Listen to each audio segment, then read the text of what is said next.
Hello दोस्तों, स्वागत है आपका मेरे यूट्यूब चैनल परीक्षा प्लान में। तो कैसे हैं आप लोग? आई होप अच्छे होंगे। तो चलिए आज की एसएसटी की क्लास को शुरू करते हैं और आते हैं प्रश्नों पर। सभी प्रश्न महत्वपूर्ण हैं तो कृपया वीडियो में अंत तक बने रहिए। वीडियो देखने के बाद यदि आपको अच्छा लगे तो वीडियो को लाइक और शेयर कीजिएगा, और यदि आप चैनल पर नए हैं तो चैनल को सब्सक्राइब कर लीजिए। तो चलिए शुरू करते हैं आज के वीडियो को। तो पहला प्रश्न दिया गया है, मध्य पाषाण युग में युग को निम्नलिखित में से किस परिवर्तन द्वारा किया गया? किस परिवर्तन द्वारा चिन्हित किया गया होगा, या इसमें गलत छप गया है। किस परिवर्तन द्वारा चिन्हित किया गया?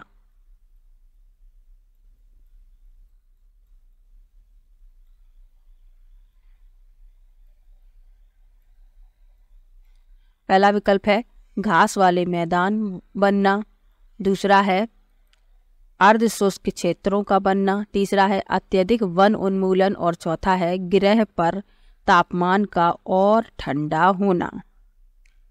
तो इसमें बताना है कौन सा विकल्प सही है।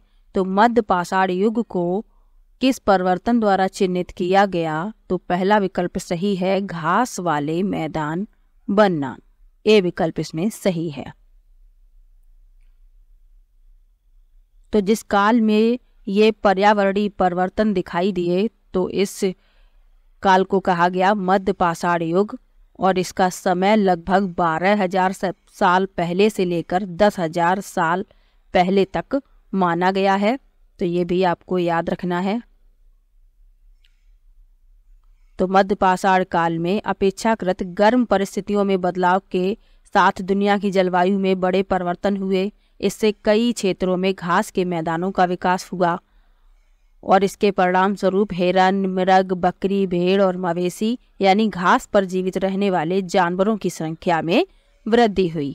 तो ये भी आपको याद रखना है। ए विकल्प इसमें सही है। अगला प्रश्न देखते हैं, आखेटक संग्राहकों द्वारा रहने के लिए एक विशेष स्थल का चयन करने हेतु वैध कारणों में से निम्नलिखित में से कौन सा कारण हो सकता है? पहला विकल्प है अच्छी गुणवत्ता वाले पत्थरों की उपलब्धता, दूसरा है स्थानीय जनजातियों के साथ घनिष्ठता, तीसरा है भगवान एवं अन्य शक्तियों का भय, और चौथा है समूह के मुखिया का निर्णय। तो इसमें पूछा गया है कि आखेटक संग्राहकों द्वारा रहने के लिए एक विशेष स्थल का चयन करने हेतु वैध कारणों में से कौन सा कारण हो सकता है? तो ए विकल्प इसमें सही है, अच्छी गुणवत्ता वाले पत्थरों की उपलब्धता। क्योंकि पत्थर के औजार महत्वपूर्ण थे, इसलिए लोगों ने ऐसी जगहों को खोजने की कोशिश की जहां अच्छी गुणवत्ता का पत्थर आसानी से उपलब्ध हो, इसीलिए पहला विकल्प इसमें सही है। अगला प्रश्न देखते हैं। लिखा है, निम्नलिखित में से किस बंदरगाह में, जिसका उल्लेख कविताओं में मिलता है, पूर्वी तट पर व्यापार के प्रमाण मिले हैं? पहला विकल्प है धरड़ी कोटा, दूसरा है पुहार, तीसरा है मदुरै, और चौथा है कोरकाई।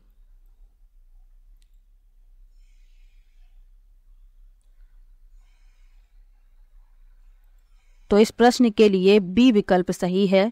संगम कविताओं में उल्लिखित पूर्वी तट पर व्यापार के प्रमाण पुहार में मिलते हैं, और पुहार जिसे पूमपुहर या कावेरीपट्टनम भी कहा जाता है, तमिलनाडु के पूर्वी तट पर स्थित एक प्राचीन बंदरगाह था। तो ये भी आपको याद रखना है। अगला प्रश्न देखते हैं। लिखा है, भारतीय उपमहाद्वीप में प्रारंभिक नगरों के संदर्भ में निम्नलिखित का मिलान कीजिए और उपयुक्त विकल्प का चयन कीजिए, यानी कि मिलान करना है। तो चलिए मिला लेते हैं। लिखा है नगर दुर्ग,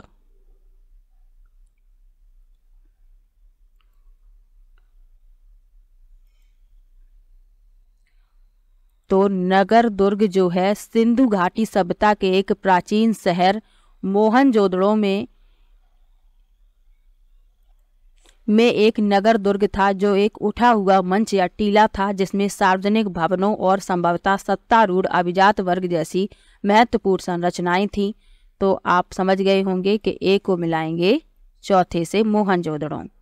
अग्निकुंड, इसे मिलाएंगे कालीबंगा से, तीसरे से मिला देंगे तो सिंधु घाटी सभ्यता के एक अन्य शहर कालीबंगन में अग्निकुंड थे, जो धार्मिक या अनुष्ठानिक उद्देश्यों के लिए उपयोग किए जाने वाले मंच थे।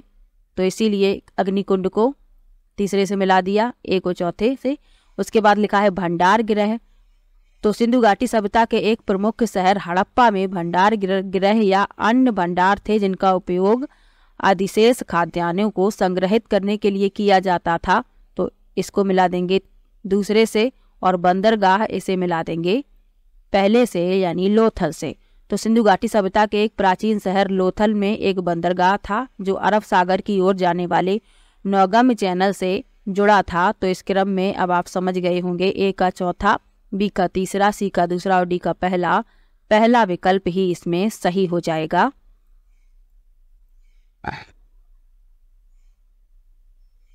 पहला विकल्प इस प्रश्न का उत्तर है। अगला प्रश्न देखते हैं। अगला प्रश्न है, निम्नलिखित में से किस व्यवस्था के अंतर्गत सिखों ने किसानों से उनकी उपज का 20% कर के रूप में लेकर बदले में उन्हें संरक्षण प्रदान किया? पहला विकल्प है जत्था, दूसरा है खालसा, तीसरा है चौथ और चौथा है राखी। तो इस प्रश्न के लिए डी विकल्प सही है, राखी। तो राखी नामक व्यवस्था के अंतर्गत सिखों ने किसानों से उनकी उपज का 20% कर के रूप में लेकर बदले में उन्हें संरक्षण प्रदान किया। तो ये आपको याद रखना है। और जो इसमें चौथ लिखा हुआ है, तो ये जमींदारों द्वारा किए गए भू राजस्व का 25% चौथ था, और दक्कन में यह मराठों द्वारा एकत्र किया जाता था। तो ये आपको याद रखना है। इस प्रश्न में डी विकल्प सही है। अगला प्रश्न देखते हैं।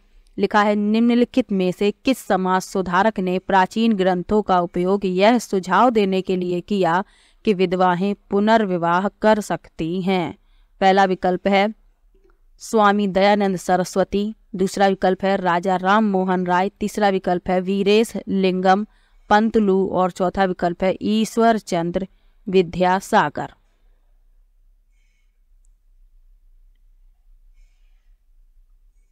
तो इस प्रश्न के लिए डी विकल्प सही है।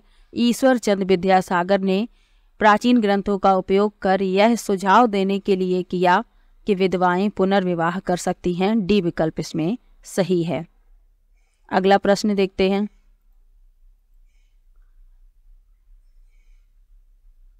लिखा है, 1820 के बाद के वर्षों में मुंबई प्रेसिडेंसी के कई विद्यालयों में क्यों कुछ जातियों के किशोर विद्यार्थियों को केवल कक्षा के बाहर बरामदे में बैठने और पाठों को सुनने की अनुमति दी गई थी? पहला विकल्प है क्योंकि उन्होंने फीस नहीं दी थी, दूसरा है क्योंकि जब कक्षा में पाठ पढ़ाया जा रहा था तब वे अनावश्यक शोर कर रहे थे, और तीसरा विकल्प है यह महसूस किया गया कि ये विद्यार्थी उस कक्षा कक्ष को प्रदूषित कर देंगे जहां अन्य जातियों के विद्यार्थियों को पढ़ाया जा रहा है। तो इसमें बताना है कौन से विकल्प सही हैं।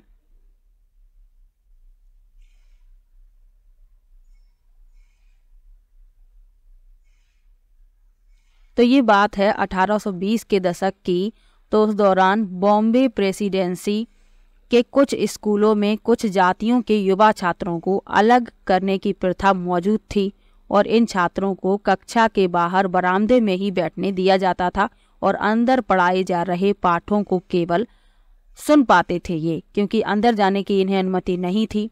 तो इसका कारण उस अवधि के दौरान भारतीय समाज में प्रचलित भेदभावपूर्ण जाति व्यवस्था में निहित था। तो इसीलिए इन बच्चों को अंदर बैठने की अनुमति नहीं थी, क्योंकि यह महसूस किया गया कि ये विद्यार्थी उस कक्षा कक्ष को प्रदूषित कर देंगे जहां अन्य जातियों के विद्यार्थियों को पढ़ाया जा रहा है। क्योंकि ये जो विद्यार्थी थे ये निचली जातियों से थे, और इनका प्रवेश जो है कक्षा में प्रवेश अगर इन्हें दे दिया जाता है तो ये माना जाता था कि ये कक्षा कक्ष को अपवित्र कर देंगे। तो इसीलिए इसमें केवल सी सही है। बी विकल्प इस प्रश्न का उत्तर होगा। इसमें लिखा है केवल सी सत्य है। तो यह भेदभावपूर्ण प्रथा उस समय के प्रचलित सामाजिक दृष्टिकोणों और मान्यताओं को दर्शाती है। तो ये भी आपको याद रखना है। सी इसमें सही है। अगला प्रश्न देखते हैं। बम्बई में 1840 में गठित परमहंस मंडली का उद्देश्य क्या था? पहला विकल्प है जाति प्रथा का उन्मूलन, दूसरा है सती प्रथा का उन्मूलन, तीसरा है पर्दा प्रथा का उन्मूलन और चौथा है बाल विवाह प्रथा का उन्मूलन। तो परमहंस मंडली एक सामाजिक धार्मिक समूह था जिसकी स्थापना 1840 में दुर्गाराम मेहताजी और दादोबा पांडुरंग और उनके दोस्तों के एक समूह द्वारा बॉम्बे में की गई थी। तो इसका उद्देश्य क्या था? जाति प्रथा का उन्मूलन। ए विकल्प इसमें सही है। और परमहंस मंडली के सदस्य एक ईश्वर में विश्वास करते थे और जाति व्यवस्था को खारिज करते थे, इसीलिए ए विकल्प इस प्रश्न का उत्तर है। अगला प्रश्न देखते हैं।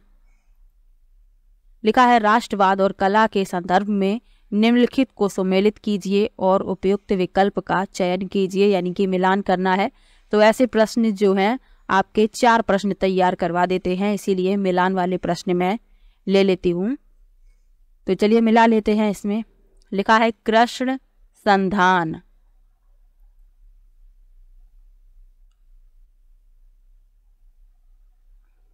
तो कृष्ण संधान जो है प्रसिद्ध भारतीय कलाकार राजा रवि वर्मा की पेंटिंग है, तो ए को मिला देंगे चौथे से। उसके बाद लिखा है जातुग्रह दाह। जातुग्रह दाह इसे मिलाएंगे नंदलाल बोस यानी पहले से। तो जातुग्रह दाह बंगाल स्कूल ऑफ आर्ट से जुड़े एक प्रमुख भारतीय कलाकार नंदलाल बोस की एक पेंटिंग है, तो इसीलिए इन्हें पहले से मिला दिया। अब लिखा है मेरी माँ, तो इन्हें मिलाएंगे दूसरे से। अवनींद्रनाथ टैगोर, इन्हें दूसरे से मिला देंगे। तो ये इनकी पेंटिंग है, मेरी माँ अवनींद्रनाथ टैगोर की एक पेंटिंग है। और लास्ट में लिखा है पूर्व के आदर्श, तो एक ही बचा हुआ है तीसरा, तो इसमें इन्हें तीसरे से मिला देंगे ओकाकुरा काकुजो। तो पूर्व के आदर्श एक जापानी विद्वान और कला समीक्षक ओकाकुरा काकुजो द्वारा लिखित एक पुस्तक है, तो इसीलिए इन्हें तीसरे से मिला देंगे। तो इस क्रम में कौन सा विकल्प सही हो जाता है? ए का चौथा, बी का पहला, सी का दूसरा और डी का तीसरा, यानी कि तीसरा विकल्प इस प्रश्न का उत्तर है। ये आप लोग अलग से भी याद रखिएगा, प्रश्न पूछा जा सकता है। अगला प्रश्न देखते हैं। लिखा है विलय नीति का प्रयोग करके ईस्ट इंडिया कंपनी द्वारा अधिग्रहित किए गए भूभागों का सुमेल कीजिए और उपयुक्त विकल्प का चयन कीजिए। इसमें भी मिलान करना है, तो चलिए मिला लेते हैं। लिखा है सतारा, तो ये सही मिला हुआ है 1848। उसके बाद लिखा है संबलपुर, इसे मिला देंगे तीसरे से 1850। नागपुर को दूसरे से मिला देंगे 1853 और उदयपुर 1852 सही मिला हुआ है। तो ए का पहला, बी का तीसरा, सी का दूसरा और डी का चौथा, यानी कि चौथा विकल्प इस प्रश्न का उत्तर है।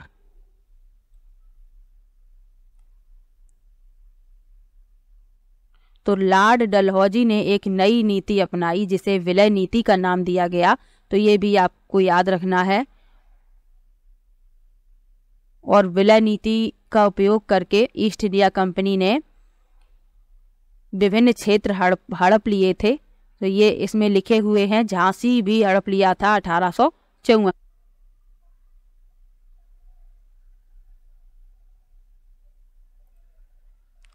अगला प्रश्न है अंतरराष्ट्रीय तिथि रेखा मेल खाती है। पहला विकल्प है 180 अंश देशांतर के साथ, दूसरा है 90 अंश देशांतर के साथ, तीसरा है 0 अंश देशांतर के साथ और चौथा है 0 अंश अक्षांश के साथ। तो अंतरराष्ट्रीय तिथि रेखा जो है 180 अंश देशांतर के साथ मेल खाती है। पहला विकल्प इसमें सही है। अगला प्रश्न देखते हैं। लिखा है बड़े पैमाने वाले मानचित्र क्या दर्शाते हैं?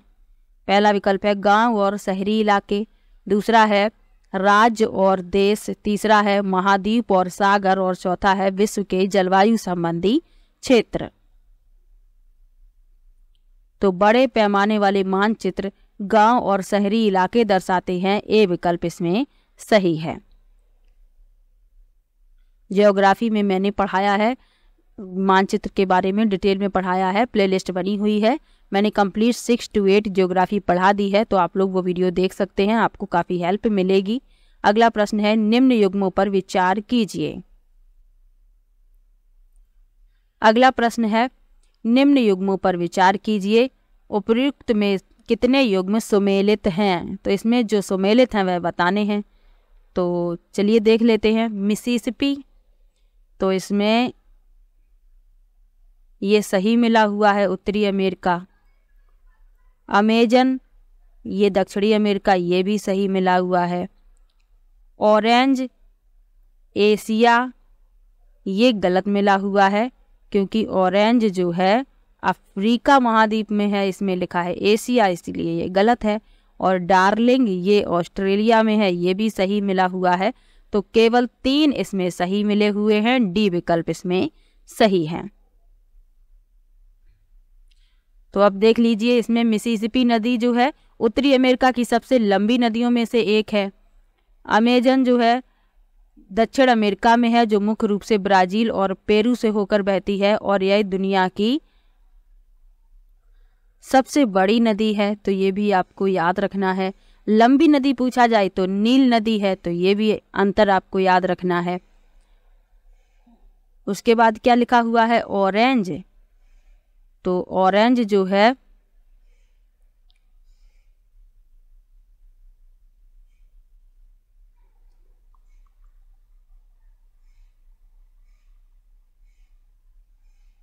उसके बाद लिखा हुआ है ऑरेंज, तो ऑरेंज जो है दक्षिण अफ्रीका की सबसे लंबी नदी है, और डार्लिंग जो है ऑस्ट्रेलिया की तीसरी सबसे लंबी नदी है, जो न्यू साउथ वेल्स से होकर गुजरती है। तो साथ में आपको ये सब भी याद रखना है। अगला प्रश्न देखते हैं, लिखा है उष्णकटिबंधीय रेगिस्तान पाए जाते हैं। पहला विकल्प है महाद्वीपों के पश्चिमी किनारों पर, दूसरा है महाद्वीपों के पूर्वी किनारों पर, तीसरा है महाद्वीपों के मध्य में, और चौथा है महाद्वीपों के उत्तरी किनारों पर।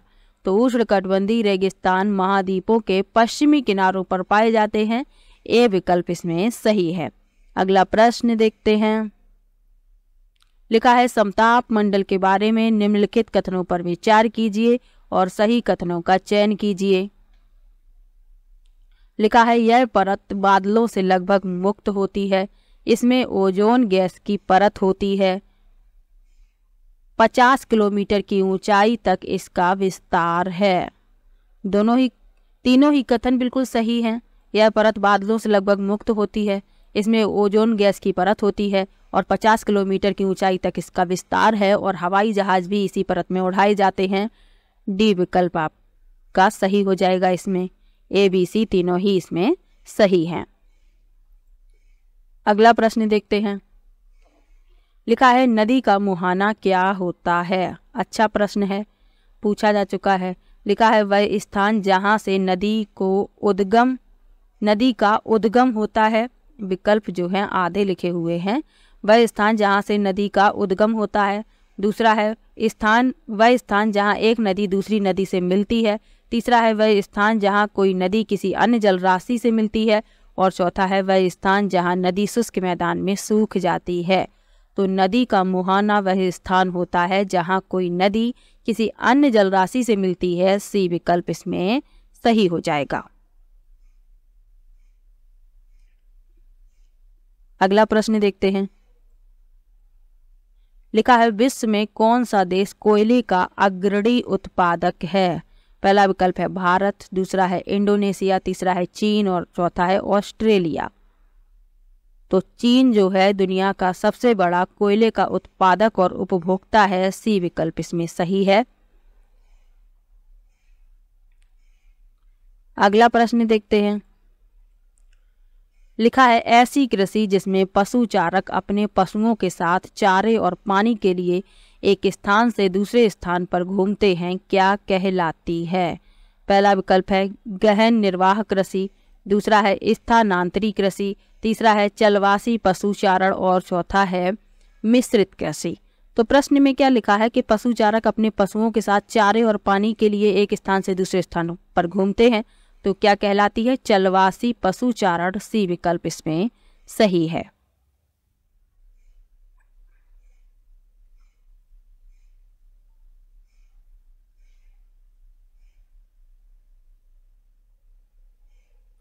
अब ये जो 3 कृषि लिखी हुई हैं तो इनके बारे में भी जानना आवश्यक है। गहन निर्वाह कृषि, तो ये जो है कृषि उन क्षेत्रों में की जाती है जहां जनसंख्या अधिक होती है और कृषि योग्य भूमि सीमित होती है, तो वहां की जाती है गहन निर्वाह कृषि। स्थानांतरी कृषि क्या होता है? यानी कि इसमें क्या होता है, एक भूखंड को साफ किया जाता है, उस पर जो भी खरपतवार और वनस्पति होती है उसे काट कर वहीं जला दिया जाता है और राख को उसी भूमि में मिला दिया जाता है, फिर उस पर खेती की जाती है। जब उस जगह की जो उर्वरक क्षमता है समाप्त हो जाती है तब लोग किसी दूसरे स्थान पर चले जाते हैं और वहां पर खेती करते हैं। तो इस प्रक्रिया से जो खेती की जाती है वह स्थानांतरी कृषि कहलाती है। इसे दहन और कर्तन कृषि भी कहते हैं। मिश्रित कृषि क्या कहलाती है? तो इस प्रकार की कृषि में एक ही भूमि पर फसलों और पशुओं को पालना शामिल है। फसलों का उपयोग जानवरों को खिलाने के लिए किया जाता है और जानवर बदले में फसल की कृषि के लिए खाद प्रदान करते हैं, तो ये कहलाती है मिश्रित कृषि। अगला प्रश्न देखते हैं। लिखा है भारत का राष्ट्रपति मुखिया होता है, किसका होता है ये बताना है। पहला विकल्प है राज्य, दूसरा है सरकार, तीसरा है संसद और चौथा है संघीय मंत्रिमंडल। तो भारत का राष्ट्रपति राज्य का मुखिया होता है, ए विकल्प इसमें सही है। एक प्रश्न और पूछा जाता है कि भारत का प्रथम नागरिक कौन होता है? तो भारत का प्रथम नागरिक भारत के राष्ट्रपति होते हैं और राज्य का प्रथम नागरिक राज्य के राज्यपाल होते हैं, तो ये भी आपको याद रखना है। अगला प्रश्न देखते हैं। लिखा है निम्न में से किस स्थिति में भूमिहीन खेतिहर मजदूर के पाए जाने की संभावना कम है? पहला है घर में टोकरी बनाने में, दूसरा है निर्माण स्थल, तीसरा है कपड़ा फैक्ट्री में सुपरवाइजर के रूप में और चौथा है जंगल से लकड़ियां चुनने में। तो क्या पूछा गया है कि किस स्थिति में भूमिहीन खेतिहर मजदूर के पाए जाने की संभावना कम है? तो कपड़ा फैक्ट्री में सुपरवाइजर के रूप में, यानी कि सी इसमें सही होगा। सी विकल्प इसका सही है, केवल तीसरा। अगला प्रश्न देखते हैं। लिखा है सरकार के 3 अंग भिन्न भिन्न अधिकारों का पालन करते हैं, यह कहलाता है। पहला विकल्प है शक्तियों का विभाजन, दूसरा है अभिकेंद्रीवाद, तीसरा है शक्तियों का बंटवारा और चौथा है राज्य संघ। तो सरकार के 3 अंग भिन्न भिन्न अधिकारों का पालन करते हैं, यह शक्तियों का बंटवारा कहलाता है। सी विकल्प इसमें सही है। अगला प्रश्न देखते हैं। लिखा है निम्नलिखित में से कौन सा विकल्प वर्ष 2002 मौलिक कर्तव्यों का हिस्सा बना? पहला विकल्प है हमारी मिश्रित संस्कृति की समृद्ध धरोहर को सम्मान देना और सुरक्षित रखना, दूसरा है माता पिता या अभिभावक द्वारा 6 से 14 वर्ष के बच्चों को शिक्षा के अवसर प्रदान करना, तीसरा है भारत की संप्रभुता, एकता और अखंडता को संभालना और सुरक्षित रखना और चौथा है जन संपत्ति की सुरक्षा करना और शपथ पूर्वक हिंसा को त्याग देना।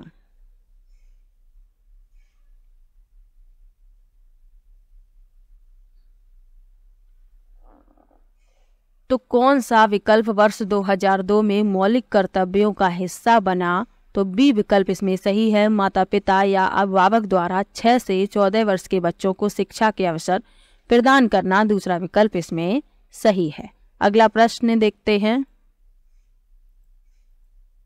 और ये आज का आखिरी प्रश्न है। लिखा है निम्न में से किसने शिक्षा के प्रमुख उद्देश्य के रूप में लोकतांत्रिक नागरिकता के विकास को निर्दिष्ट किया?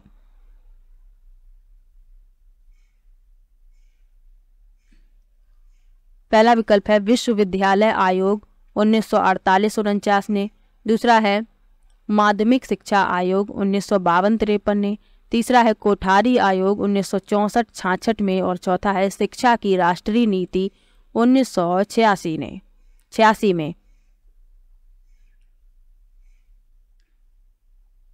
तो माध्यमिक शिक्षा आयोग 1952-53 ने शिक्षा के प्रमुख उद्देश्य के रूप में लोकतांत्रिक नागरिकता के विकास को निर्दिष्ट किया। बी विकल्प इसमें सही है। तो आज की वीडियो में कुल 24 प्रश्न लिए थे। किसी भी प्रश्न में आपको डाउट हो तो कमेंट बॉक्स में जरूर लिखिएगा। इसके अलावा प्रीवियस ईयर के क्वेश्चन वाली भी वीडियो देख लीजिए, और हिस्ट्री भी मैंने पढ़ाई है NCERT क्लास 6 to 8, अभी 8th कंप्लीट नहीं हुआ है पर मैं करवा दूंगी।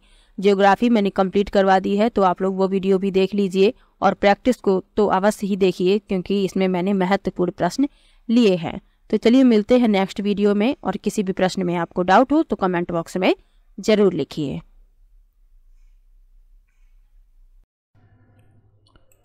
वीडियो कैसा लगा कमेंट बॉक्स में जरूर बताइएगा। वीडियो को लाइक कीजिए, शेयर कीजिए और चैनल को सब्सक्राइब कर लीजिए। मिलते हैं नेक्स्ट वीडियो में, तब तक के लिए बाय बाय।